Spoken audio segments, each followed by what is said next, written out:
Have you written this down? Yes, sir. Yes, sir. Okay, let's proceed to the next case.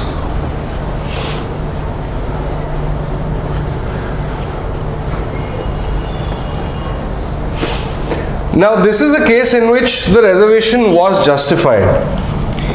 But let's talk about P. Rajendran versus State of Madras. Over here, we are not talking about the earlier aspect of this case regarding the caste classification. The other aspect of this case was, first of all, this was to do with allocation of seats in medical colleges. Okay, just write down district wise allocation of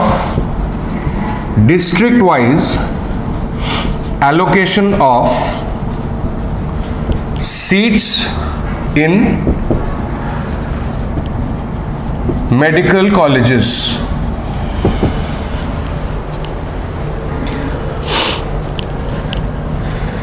Now, suppose this is the entire state of Madras. It looks like a badly designed potato, not Madras, but just go with it. Now, this entire state of Madras, that is Tamil Nadu, is divided into multiple districts, right?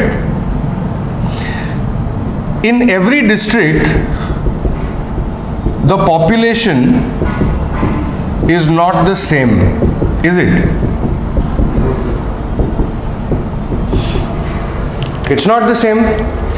So do you realize that if we make a district-wise allocation of seats in medical colleges, and then we say that only students who are resident in a particular district, they can apply to their medical colleges in that district.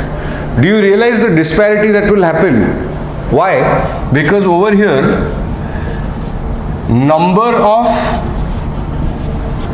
applicants will vary, right? And remember that the SC/ST reservation was on top of this. So let us say that in this district, there are 50 residents, hypothetically, and this district, there are 200 residents.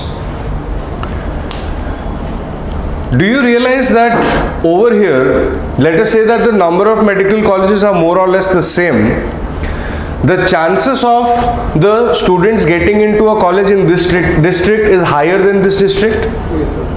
Right? On the other hand, if there was no such district allocation, then the entire state is one single unit. It becomes fair and uniform for all the districts.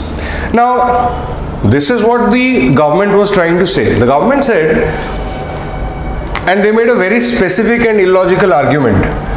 They said that specifically in the district of Madras, in the city of Madras, in specifically the city of Madras, the population was very high. And because of that, most of the, essentially educational resources and all were getting diverted towards Madras. To make the entire state vie for these limited seats would become problematic. And hence, they divided the state into different districts and said that specifically in that district, you can apply to those colleges. Which created the situation that if in a district the number of applicants are more, the chances of students getting in becomes automatically less. So tell me, is there any intelligible differentia over here? No, sir. You can say that there is differentia is there, but it is not intelligible, isn't it? Yes. Right? Is there any rational nexus with the object sought to be achieved? What is the object sought to be achieved? Uniformity in education. Yes. Right? But the moment you are trying to promote uniformity in education, you are also making it unfair for